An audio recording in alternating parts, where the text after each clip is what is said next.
बिस्मिल्लाहिर्रहमानिर्रहीम। मुअज़्ज़ज़ ख़वातीन और हज़रात, अस्सलामु अलैकुम व रहमतुल्लाहि व बरकातुहू। मैं हूं आपका मेज़बान हकीम शहबाज हुसैन अवान और आप इस वक्त देख रहे हैं Hakim Shahbaz herbal TV on YouTube. आज की इस मुख्तसर सी वीडियो में मैं आपकी खिदमत में मैदा की खराबी, जिगर की खराबी, खून की कमी और तेजाबियत का एक इंतहाई आसान सा नुस्खा आपकी खिदमत में पेश कर रहा हूं। यह नुस्खा सिर्फ 2 अज्जा पर मुश्तमिल है और अल्लाह के फजलो करम से बेहद मुजर्रब है।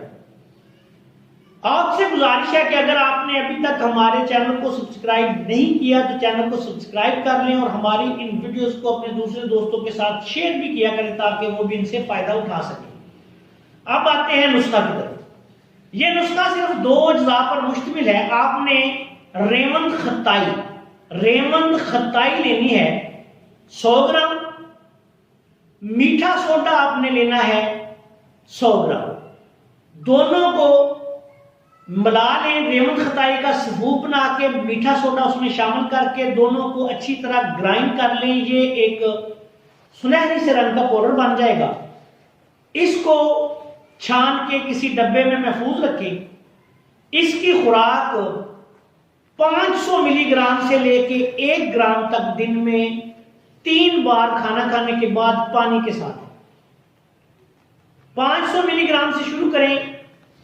कब्ज, तेजाबियत, मैदा की खराबी, जिगर की खराबी, यरकान, हेपाटाइटिस के अलावा यह नुस्खा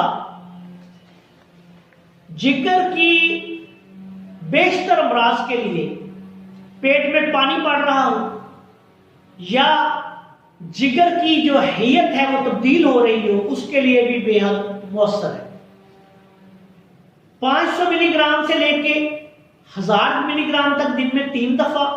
अगर इसके इस्तेमाल से किसी मरीज को मोशन ज्यादा आने शुरू हो जाए तो इसकी दुआ की मकदार कम करें। इतनी मकदार में आपने इसको लेना है कि जिससे सिर्फ मरीज को कब्ज ना हो और ज्यादा आसान आने की सूरत में आप छिलका इसबगोल 1 चम्मच सुबह शाम भी इस दुआ के साथ दे सकते हैं। अल्लाह के फजलो करम से मैदा और जिगर को दुरुस्त करके चंद रोज में चेहरे को तरोताजा बना देने वाला नुस्खा है। तेजाबियत मैदा, कब्ज, एच पैलोरी वगैरह के लिए बेहद मौसर है। जो बनाएगा इंशाल्लाह दुआ देगा। मकदार खुराक आपने मरीज की हालत, सेहत और कब्ज के मुताबिक आपने इसकी तजवीज करनी है। अगर मरीज कमजोर हो तो आप उसको 250 मिलीग्राम की खुराक कर सकते हैं। 1 ग्राम से ज्यादा बहरहाल इसको इस्तेमाल नहीं करना। 250 मिलीग्राम से लेके 1000 मिलीग्राम तक आप इसको दिन में 2 दफा या 3 दफा भी दे सकते हैं। आखिर में इस दुआ के साथ आपसे इजाजत चाहता हूं कि अल्लाह ताला हम सबका हामी नासिर हो। अस्सलामु अलैकुम व रहमतुल्लाहि व बरकातुहू।